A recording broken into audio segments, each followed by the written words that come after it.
ഒരു കാലത്ത് ഇന്ത്യൻ വിപണികളിൽ നിക്ഷേപകരുടെ പ്രിയ ഓഹരികളിൽ ഒന്നായിരുന്നു വിപ്രോ. ഇടയ്ക്കെവിടെയോ വെച്ച് ഓഹരിയുടെ ശോഭയ്ക്ക് നേരിയ കോട്ടം സംഭവിച്ചു.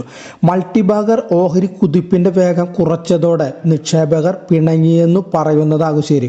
എന്നാൽ പോർട്ട്ഫോളിയോ വൈവിധ്യവൽക്കരണവും ഏറ്റെടുക്കലുകളും മാനേജ്മെന്റ് അഴിച്ചുപണികളുമായി കമ്പനി അണിയറയിൽ ശക്തമാകുകയായിരുന്നു. ഇതിന്റെ ഫലം ഇപ്പോൾ കണ്ടു തുടങ്ങിയിട്ടുണ്ട്. ഇന്ത്യൻ ഓഹരി വിപണികൾ കടുത്ത സമ്മർദ്ദം നേരിട്ട ആഴ്ചകളാണ് കടന്നുപോയത്. അതിനിടെ വിപ്രോ നിക്ഷേപ ശ്രദ്ധ തിരിച്ചുപിടിക്കുകയാണ്. ഈ ആഴ്ചയിലെ ആദ്യ ദിവസം അസിം പ്രേംജിക്ക് വിപണികൾക്കും നിക്ഷേപകർക്കും സന്തോഷ വാർത്ത കൊണ്ടുവന്നു. വിപ്രോ ഓഹരികൾ ഇന്ത്യൻ ഓഹരി വിപണിയിൽ 7% ഉയർന്ന് 300 രൂപയിലെത്തി.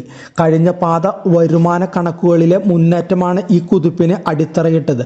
ഡിസംബർ പാദത്തിലെ ഏകീകൃത അറ്റാദായത്തിൽ കമ്പനി വാർഷികാടിസ്ഥാനത്തിൽ 24% വർധന രേഖപ്പെടുത്തി. പ്രതീക്ഷകളിൽ വിപണിയിൽ തിളങ്ങാനും കമ്പനിക്ക് സാധിച്ചു.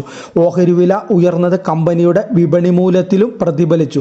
ജനുവരി 20 കണക്ക് പ്രകാരം വിപ്രയുടെ വിപണി മൂല്യം 19,176 കോടി രൂപ ഉയർന്ന് 3,14,252 കോടി രൂപയിലെത്തി. ഫോബ്സ് റിപ്പോർട്ട് പ്രകാരം ഇതോടെ ടെക് മാഗ്നറ്റായ പ്രേംജിയുടെ ആസ്തി $12.1 ബില്യൺ എന്നാണ്.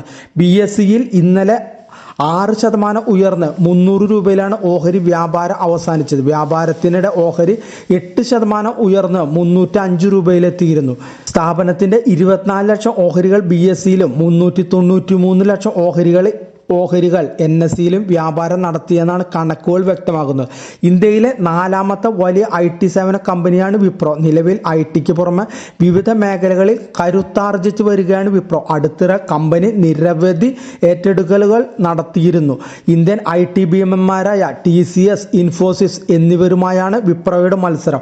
ട്രംപ് അധികാരത്തിൽ തിരിച്ചെത്തിയതാണ് US വിപണികളെയും IT ടെക് മേഖലകളെയും ഉത്തേജിപ്പിക്കുമെന്ന് കരുതുന്നു. ഇതും വിപ്രോയ്ക്ക് നേട്ടമായേക്കും. ഡിസംബർ പാദത്തിൽ പ്രതീക്ഷിച്ചതിലും മികച്ച അറ്റാദായം രേഖപ്പെടുത്താൻ വിപ്രോയ്ക്ക് സാധിച്ചിട്ടുണ്ട്. Asia Pacific, middle east, Africa, European മേഖല എന്നിവിടങ്ങളിലെ തളർച്ച മാറുന്നതോടെ കമ്പനിയുടെ വളർച്ചാ വേഗം വർദ്ധിക്കുമെന്ന് കരുതപ്പെടുന്നു.